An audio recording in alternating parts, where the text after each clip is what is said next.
Well, thank you very much, Dr. Ben Akih, for joining us this evening to talk about the ongoing situation, political situation in Cameroon. Your organization came up with the latest opinion poll days ahead of Sunday's election. Can we go through briefly about the poll and your finding? Thank you very much, Mr. Clote, for the invitation once more to talk about my country. We are very close to the election. The election is on Sunday.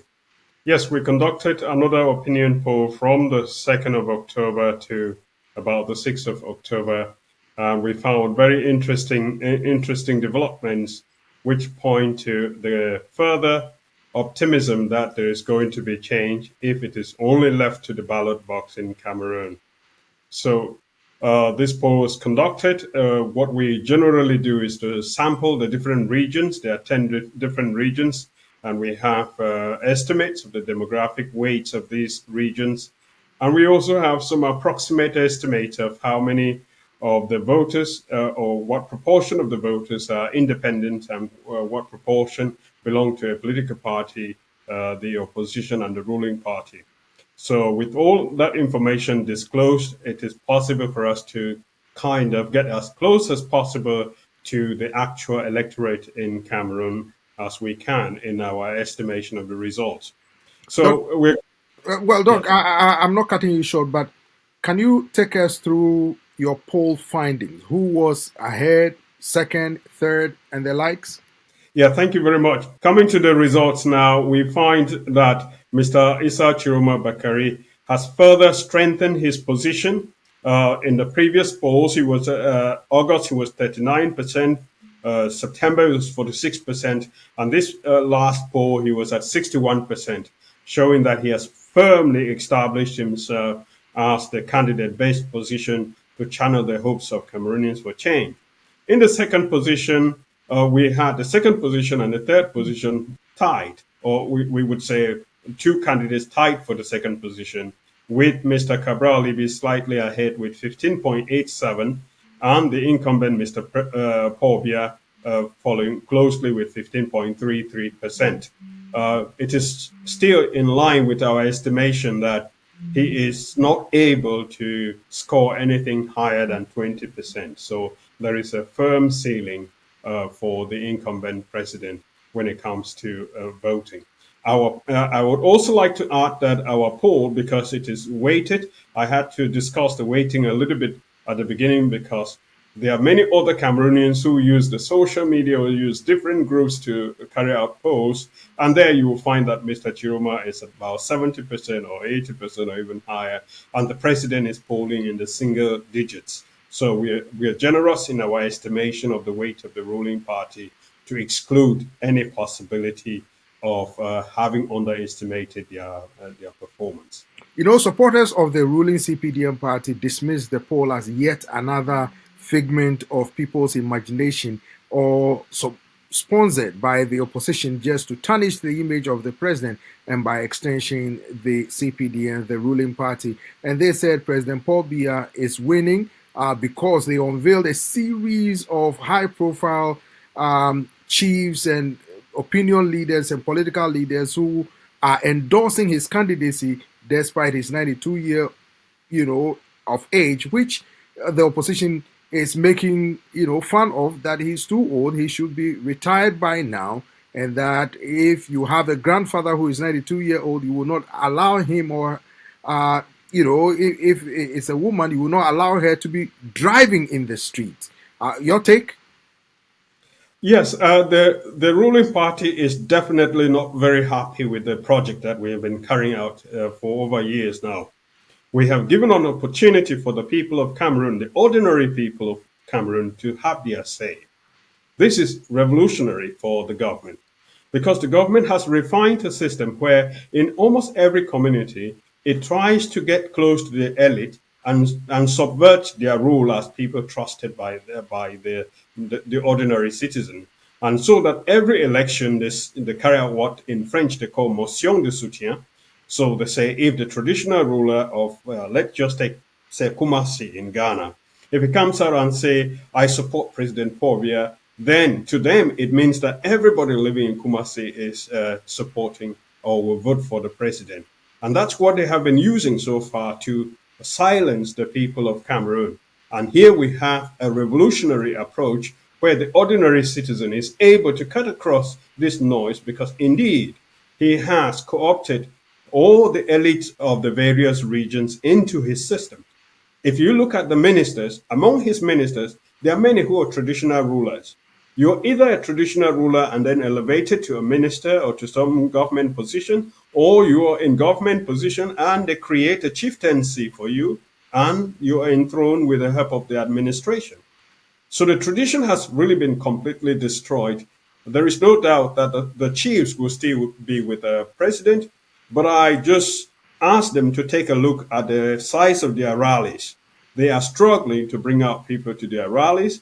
And even if you're not going to pay attention to the polls, you look at the rallies of the opposition candidates, especially Mr. Issa Chiroma Bakari. He went to Douala, he went to Mokolo today. It was nothing compared to the president's visit yesterday, where the president had to rely on school children who are not even of the age, the voting age, because the voting age in Cameroon was elevated to 20 years instead of 18 in other African countries in order to avoid being embarrassed by young people who want change. So let me So ask here, you. his rally, he had to bring in secondary school children to come and listen and clap while he is making his speech. But these children are also not they are not blind to the situation. On their way to the event center, they were chanting the name of Mr. Issa Chiroma Bakari as their own way of protesting the having to be at a very unpopular president's rally. Dr. Akih, how high are the stakes, particularly for this year's presidential election on Sunday? How high are they? Cameroon is facing a very, very existential test before it. The question is whether the citizen of Cameroon has any say in their affairs. The question also is whether the conflict in the former southern Cameroons, the minority region I come from, whether that conflict is going to continue to the incumbent. That conflict is resolved. It's just pockets of violence that we need to control. So he doesn't take that protracted conflict seriously. But for those who take the conflict seriously, this is a matter of an existential matter. Is whether we would choose a leader like Mr. Issa Chiroma Bakari, who is willing to go towards an inclusive dialogue, go towards a peace, a truth, justice, and reconciliation commission, and ultimately implement a federal system of government to bring a lasting solution to this conflict. So, if you're interested in the conflict, then the stakes are very, very, very, very high in this situation. But also there are issues of governance that the citizens care about. But if you look outside Cameroon, you equally see that there are countries like Israel that have a stake in this election, and it runs a little bit counter to the desires of the ordinary citizen who want to have change.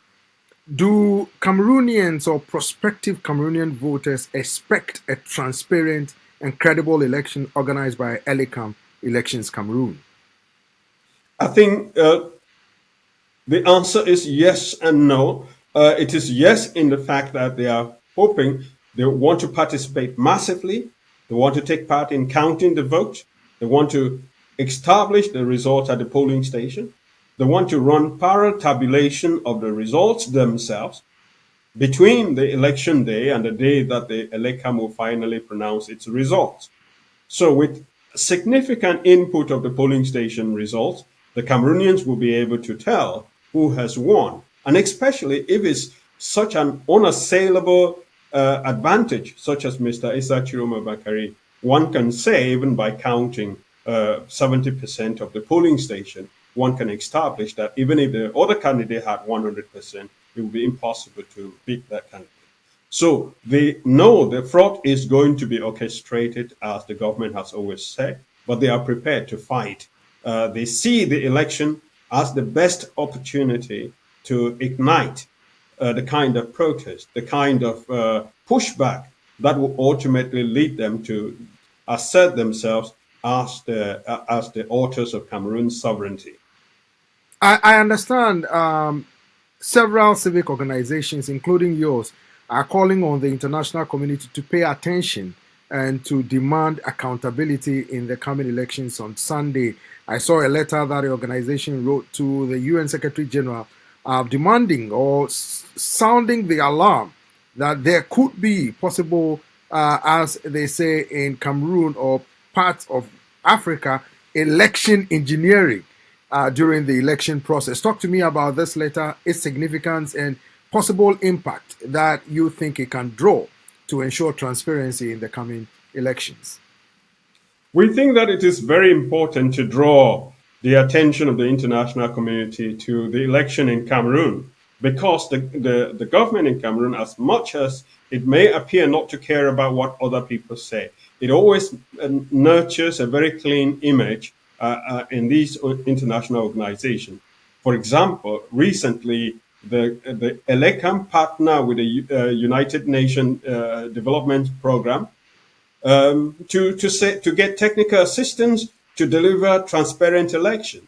So unless the people of Cameroon actually call out the United Nations for being an accomplice to the process, to the charade, unless the people actually call out the United Nations to put pressure on the government, the election will be carried out, and the people, the United Nations will say, oh yes, the election had a few irregularities, but that did not affect the ultimate outcome.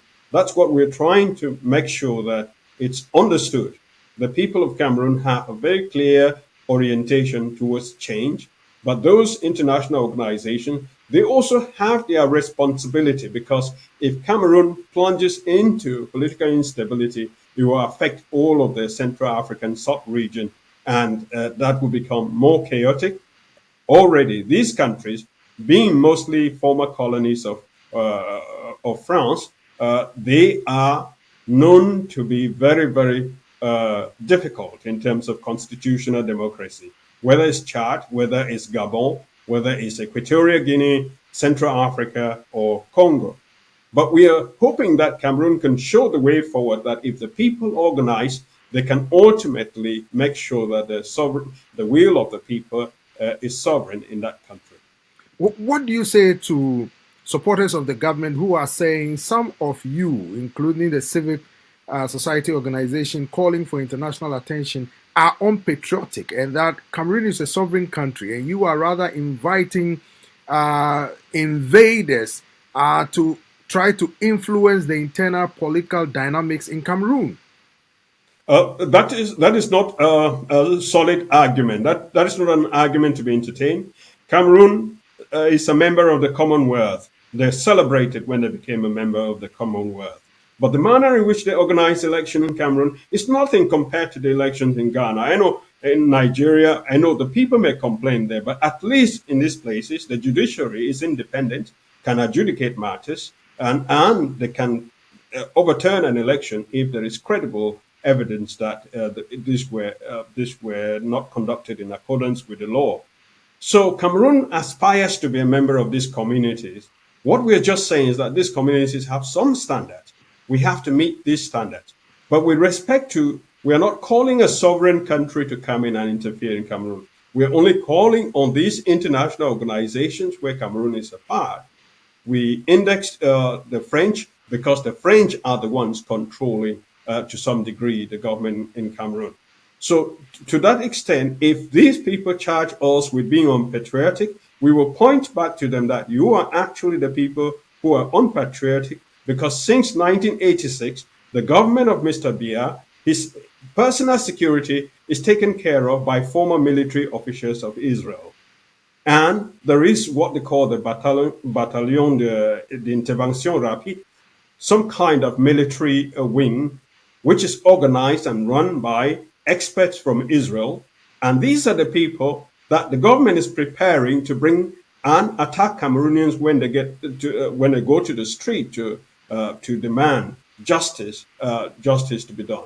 So the unpatriotic people are in fact the people of the ruling party, who also during election season they take more loans from China, they indebt the country further, and bring this international these countries into our electoral issues.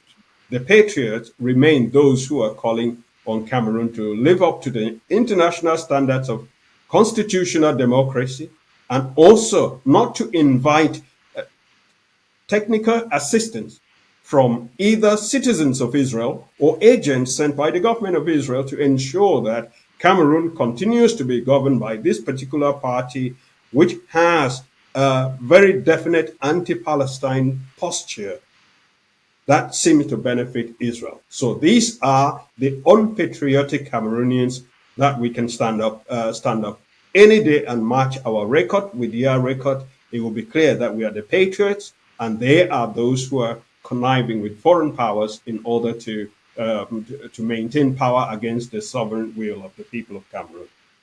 Thank you very much, Dr. Ben Akih, for speaking with us tonight. And we'll continue with this conversation about Cameroon's coming elections and its aftermath. Thank you very much again for joining us. Thank you. The pleasure is mine. Thank you for the invitation.